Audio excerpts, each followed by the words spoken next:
Hello दोस्तों, स्वागत है आप सभी लोगों का एक और न्यू क्लास में। तो दोस्तों आज से हम लोग भूगोल की क्लासेस को स्टार्ट कर रहे हैं।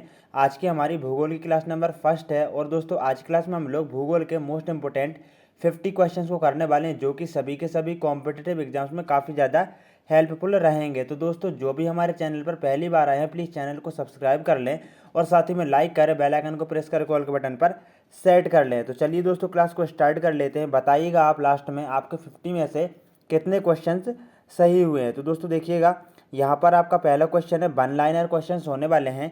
विश्व की सबसे ऊंची चोटी एवरेस्ट किस देश में स्थित है। दोस्तों जो विश्व की सबसे ऊंची चोटी है ना एवरेस्ट, वह किस देश में स्थित है, तो वह नेपाल में स्थित है। यहाँ पर एक क्वेश्चन और बनता है कि विश्व की सबसे ऊंची चोटी कौन सी है, तो एवरेस्ट की जो है ना वही विश्व की सबसे ऊंची चोटी है, जो कि नेपाल में है। हिमालय किस प्रकार के पवन का उदाहरण है।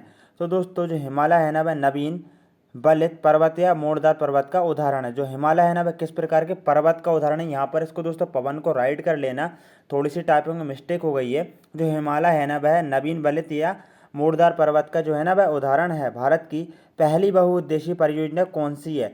तो दोस्तों भारत की जो पहली बहुउद्देशीय परियोजना वह कौन सी है, दामोदर परियोजना, जिसकी स्थापना सन 1948 में हुई थी। मोस्ट इंपोर्टेंट क्वेश्चन है दोस्तों, याद रखना।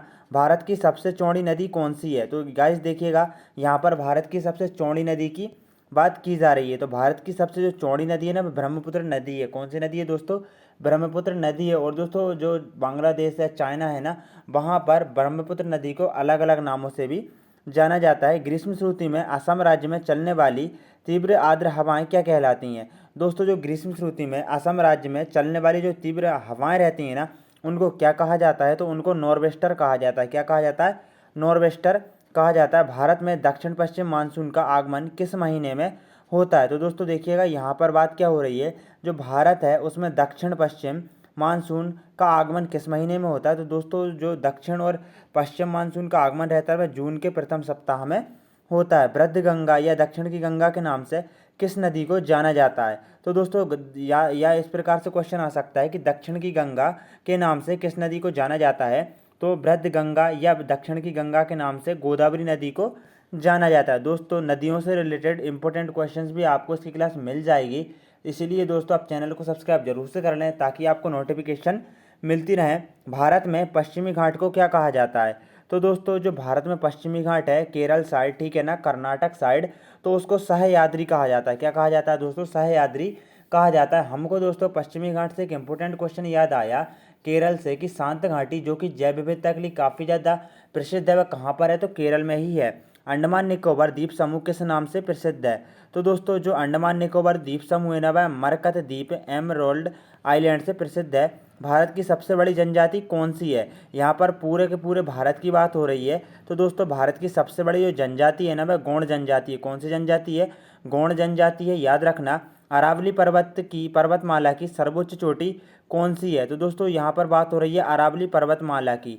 जो अरावली पर्वतमाला है ना, उसकी सर्वोच्च चोटी गुरु शिखर है, जिसकी दोस्तों ऊंचाई 1722 मीटर, यह माउंट आबू में स्थित है। दोस्तों माउंट आबू कहाँ पर है, तो दोस्तों यदि मैं गलत नहीं हूँ तो जो माउंट आबू है ना वह राजस्थान में स्थित है। माउंट एवरेस्ट को चीन में क्या कहा जाता है।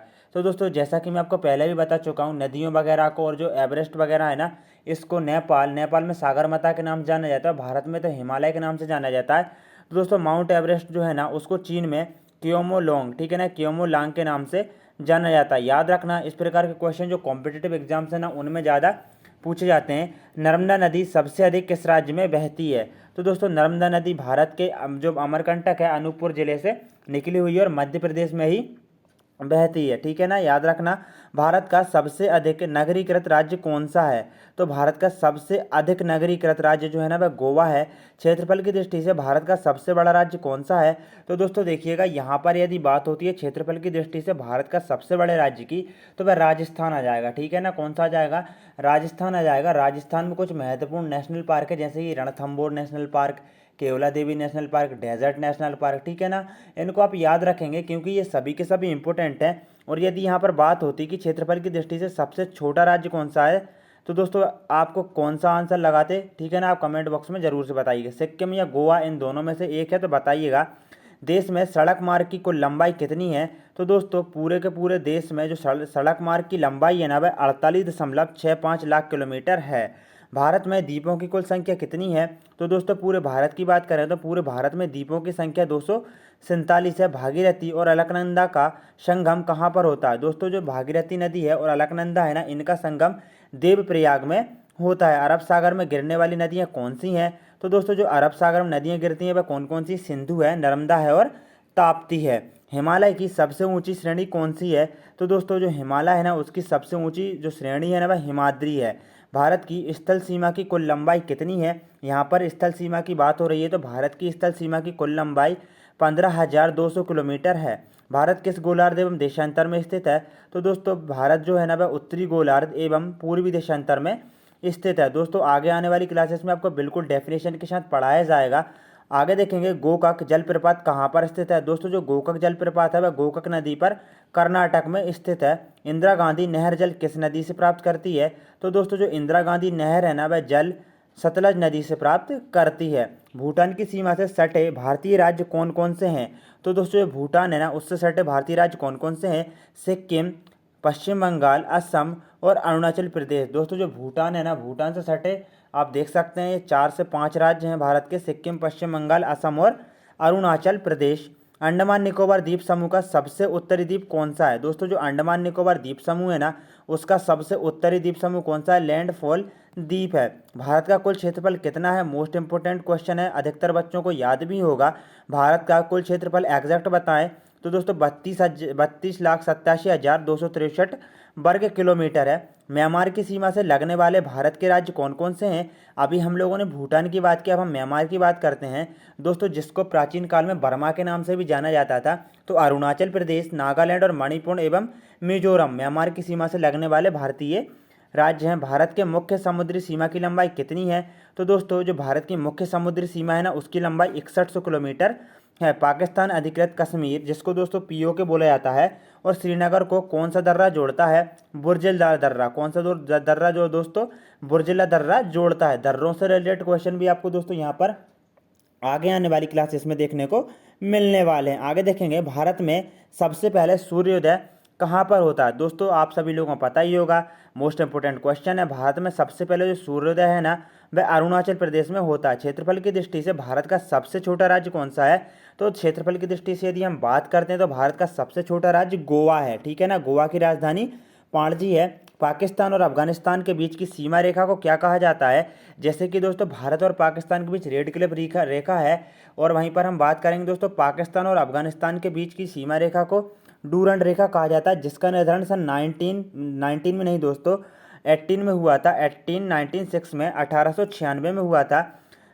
जो नदी डेल्टा नहीं बनाती है उसके मुहाने को क्या कहा जाता है? दोस्तों कई नदी ऐसी जो डेल्टा बनाती हैं और कई नदी ऐसी हैं जो डेल्टा नहीं बनाती हैं। दोस्तों जो नदियां डेल्टा नहीं बनाती हैं उनके मुहाने को क्या कहा जाता है? तो यहाँ पर दोस्तों बताइएगा, जो उनके मुहाने को क्या कहा जाता है दोस्तों? तो ज्वारमुख या एस्चुरी कहा जाता है। क्या कहा जाता है दोस्तों? ज्वारमुख या एस्चुरी कहा जाता है। आगे देखेंगे सतपुड़ा का सर्वोच्च बिंदु कौन सा है? दोस्तों हम सतपुड़ा के सर्वोच्च बिंदु की बात करें तो धूपगढ़ है। 1350 मीटर ऊंचाई पर स्थित है, पचमढ़ी के पास स्थित है। भारत की आकृति कैसी है? तो दोस्तों भारत की जो आकृति है ना वह चतुष्कोणीय है। मोस्ट इंपोर्टेंट क्वेश्चन है, कई बार ये क्वेश्चन कॉम्पिटिटिव एग्जाम्स में पूछा जा चुका है। भारत का रूर किसे कहा जाता है? तो दोस्तों भारत का जो रूर है ना वह छोटा नागपुर पठार को कहा जाता है। इलायची पहाड़ी कहाँ पर स्थित है? तो दोस्तों जो इलायची पहाड़ी है ना वह केरल में स्थित है, और केरल की राजधानी क्या है दोस्तों? तिरुवनंतपुरम है। पेरियर नेशनल पार्क कहाँ पर है? केरल में ही स्थित है। कथकली जो मतलब कि प्रमुख लोक नृत्य है केरल का ही है, याद रखना। जनवरी फरवरी के महीने में तमिलनाडु के तटों पर वर्षा किस मानसून के द्वारा होती है?